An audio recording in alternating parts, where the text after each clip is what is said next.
Delhi police ने नरेला में किया सैकड़ों बच्चों को सम्मानित। एनजीओ और talent of India magazine and news परिवार के सहयोग से गुरु नानक देव चैरिटेबल ट्रस्ट ने लगाया ब्लड डोनेशन कैंप।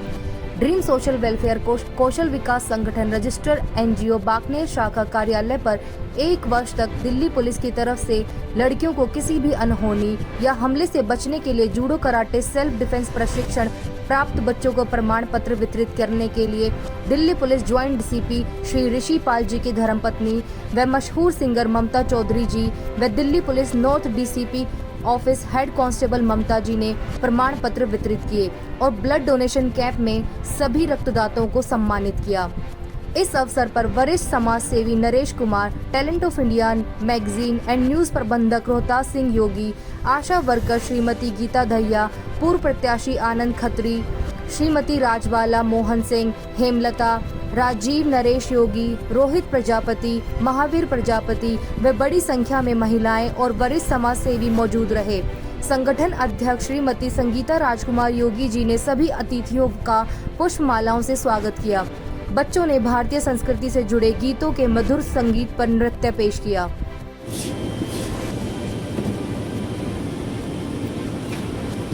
मैं आनंद कुमार खत्री।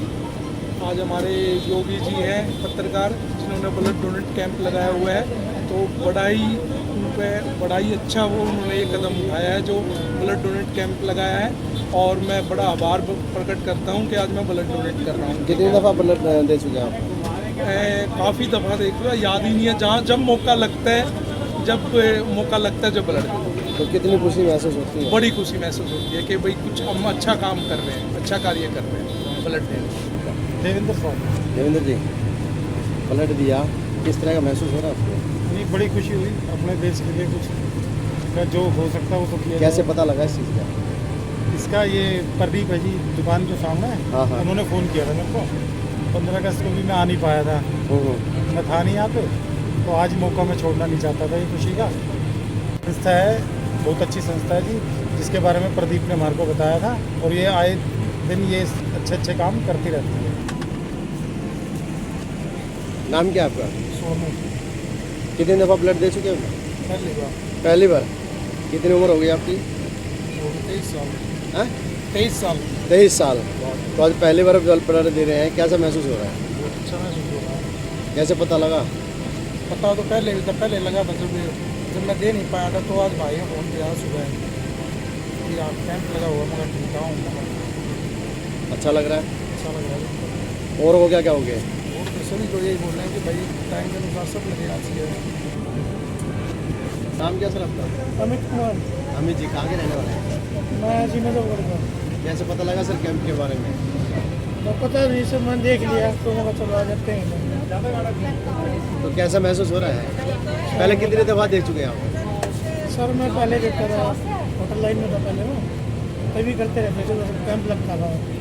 तो बीच में फिर कोरोना के चक्कर में चल गया सब कुछ, तो मैंने देखा तो कर रहे हैं। महावीर। भाभी कहाँ के रहने वाले हैं? सिंगोला। क्या काम करते हैं आप? मैं एमसीडी की कचरे वाली गाड़ी चलाता हूँ। तो आज ब्लड डोनेशन करने के लिए आए हैं, कितनी बार कर चुके हैं आप? नहीं, आज पहली बार किया। पहली बार किया है। हाँ। कितनी खुशी महसूस हो रही है? बहुत खुशी महसूस हो रही है। कैसे पता लगा आपको? ये गाड़ी मैंने देखी खड़ी हुई, तो यहाँ रक्तदान हो रहा था, मैंने कर दिया सर।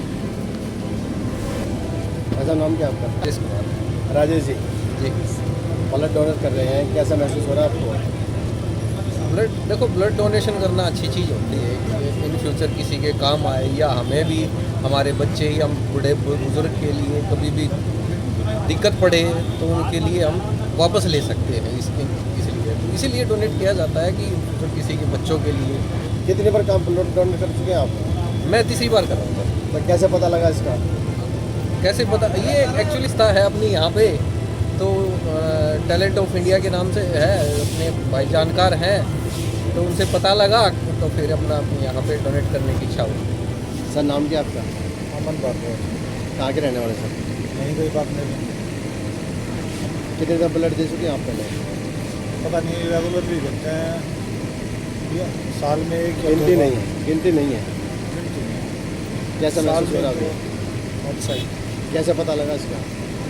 घर के सामने ही है। नाम क्या आपका? संजय नाम है। संजय जी, कितनी उम्र होगी आपकी? 54। अभी आपने ब्लड डोनेशन किया है, हाँ जी, कैसा महसूस हो रहा है? कोई दिक्कत नहीं, सही बढ़िया महसूस हो रहा है। सर क्या कहेंगे जिस तरह संस्था काम कर रही है? संस्था बहुत अच्छा काम कर रही है, काफ़ी सालों से मैं देख रहा हूँ। आप भी योगी जी भाई बहुत काम कर रहे हो समाज के लिए, क्षेत्र के लिए और देश के लिए। ऐसे ही आप हर फील्ड में आप खड़े रहते हो। कोरोना की महामारी हुई, वर्ल्ड की महामारी हुई, सैनिटाइज़र की महामारी हुई, मास्क की हुई, आपने हर चीज़ में देश के साथ दुख में कंधे से कंधा मिलाकर आप खड़े रहें। और मैं आशा करता हूँ आपकी जो संस्था है इतना काम करे कि पूरे देश में इसका नाम रोशन हो। नमस्कार दोस्तों, मैं talent of India Rohtas Singh Yogi. आज हम मौजूद हैं दिल्ली के नरला विधानसभा क्षेत्र गांव के dream social welfare Kaushal Vikas संगठन की शाखा पर, और आज यहां पर कुछ बच्चों को, जिन बच्चों ने यहां पर 1 वर्ष तक प्रशिक्षण प्राप्त किया और दिल्ली पुलिस की तरफ से सेल्फ डिफेंस की जो यहाँ ट्रेनिंग दी गई थी, उन बच्चों ने जो भाग लिया, आज उन बच्चों को भी यहाँ प्रमाण पत्र भेंट किए गए और उसके साथ साथ ब्लड डोनेशन कैंप यहाँ लगाया गया। और आज हमारे साथ मौजूद हैं Delhi police joint CP Rishipal ji की धर्मपत्नी व मशहूर सिंगर ममता चौधरी जी। ममता चौधरी, सबसे पहले तो आपका स्वागत है हमारे सेंटर पर। और आज क्या कहेंगे मैडम इस कार्यक्रम के बारे में, और जिस तरह से संस्था काम कर रही है वो भी ऐसे क्षेत्र में जहां पर कोई भी चीज़ आसानी से नहीं प्राप्त हो पा रही है। आज आप यहां पर पहुंचे, कैसा फीलिंग कर पा रहे हैं आप? पहले तो मैं बहुत बहुत शुभकामनाएं देना चाहती हूँ कि ऐसे रूरल एरिया में भी आप लोग बच्चों को इतना अच्छे से ट्रेन कर रहे हैं, और वो दिखा मुझे यहाँ आकर, क्योंकि इतने अच्छे से आप लोगों ने उनके टैलेंट को निखारा है। और बहुत बहुत शुभकामनाएं आपको देना चाहूँगी, क्योंकि ये पहल जो आपने करी है इसको बहुत आगे तक जाना चाहिए। इनके टैलेंट को सिर्फ यहीं तक नहीं सीमित रखना है। मैं चाहती हूँ कि जो भी ये लोग बनाते हैं, आप सिलाई कढ़ाई बुनाई जो भी आप इनको सिखा रहे हैं बहुत अच्छी बात है, लेकिन इनको एक स्टेप और आगे लेकर जाइए। इनको ऑनलाइन सेल करवाइए ताकि इन लोगों को बढ़ावा मिले। अगर इनकी चीज़ें अच्छे कीमत मिलेगी इनको, तो ये और अच्छे से उसको बना पाएंगे। महिलाओं को भी आप जो जिस तरीके से ट्रेन कर रहे हैं, मुझे बहुत अच्छा लगा। और इस तरह के कार्यक्रम मैं आना पसंद करती हूँ, इसीलिए क्योंकि मुझे अच्छा लगता है कि महिलाओं का सशक्तिकरण के ऊपर आप लोग ध्यान दे रहे हैं, बच्चों के टैलेंट के ऊपर आप लोगों ने इतनी नज़र रखी हुई है। और आगे मैं हमेशा इस तरह जब भी आप चाहेंगे मैं ज़रूर आऊँगी। मैडम, इसके लिए तो सबसे ज़्यादा शेरे जो है यहाँ की जो अध्यक्ष है dream social welfare Kaushal Vikas संगठन की संगीता राजकुमार योगी जी, वो हैं जो इन बच्चों के लिए हमेशा समर्पित भाव से लगी रहती हैं। और उसके साथ साथ में आपने यहाँ पर जो देखा, अभी हरियाणवी जो एक डांस प्रस्तुत किया था बच्चों ने, दामन में और कुर्ती और चुनरी में, वो सभी ड्रेसेज बच्चों ने यहीं पर अपने आप ही खुद तैयार किए हैं, वो भी संगीता जी के उस पर। कैसी लगी आज? बहुत अच्छा लगा। मैं उनसे पूछ रही थी और उन्होंने बताया कि अपने आप ही बनाते हैं, तो बड़ा अच्छा लगा। और ग्रुप में जो डांस करते हैं, तो ग्रुप में डांस करना आसान नहीं होता, क्योंकि सभी लोग एक दूसरे से स्टेप मिला के करना होता है। तो इन लोगों की मेहनत साफ नज़र आ रही थी कि ये सिर्फ एक दिन का नहीं, उन्होंने काफ़ी मेहनत करी है, तब जाके उन लोगों ने ये परफॉर्म करा है। अगर भविष्य में आवश्यकता हुई संस्था को, तो आप किस तरह से मदद कर पाएंगे? मैं जहाँ तक हेल्प कर सकती हूँ मैं ज़रूर हेल्प करूँगी। जितने भी मेरे कॉन्टैक्ट्स हैं उस लेवल तक, जिसको किसी को जॉब की ज़रूरत है या फिर आप लोगों को सेल करना है, उसका मैंने कई तरह से उनको बताया भी है कि आप ऑनलाइन सेल करिए। और जैसे बुध बाज़ार लगते हैं या उनमें भी आप ट्राई कर सकते हैं, क्योंकि उनकी मेहनत बाहर आनी चाहिए, उनको सिर्फ इसी लेवल तक नहीं छोड़ना है। आप जितना आगे मैं कोशिश करूँगी, और जहाँ तक भी आप लोगों की मदद कर पाऊँगी मैं करूँगी। बिल्कुल ठीक बात है। और आवश्यकता है, देखिए, अगर आप जैसे लोग साथ में आएंगे तो संगीता जी को भी एक के साथ एक कदम अगर मिलकर चलेंगे, तो 2 कदम की जो एक रफ्तार होती है वो बहुत ही जल्दी मंजिल तक पहुंचने की रहती है। और जब एक से एक मिलते हैं तो कहने के लिए तो 2 होते हैं, लेकिन एक से एक और एक मिलाकर 11 भी होते हैं। और जब आप मिलकर साथ चलेंगे तो यहाँ से एक नहीं 11 की टीम आपको तैयार मिलेगी। और आप जितना भी हो सके कोशिश कीजिए इस संस्था के साथ जुड़ने की और जुड़कर इन बच्चों को जितना हो सके आप सहयोग करने की।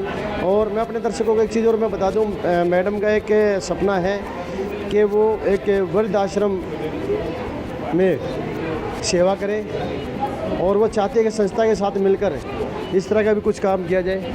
हाँ बिल्कुल, मैं चाहती हूँ कि जितने भी बुज़ुर्ग लोग हैं, पहले तो मैं यही चाहती हूँ कि सभी लोग अपने घरों में उन लोगों की सेवा ज़रूर करें। और किसी कारणवश जैसे बच्चे बाहर चले जाते हैं या कोई और वजह से वो अकेले रह जाते हैं, तो उन लोगों का एक आश्रम ज़रूर होना चाहिए जहाँ पर की सेवा की जाए, निस्वार्थ भाव से की जाए।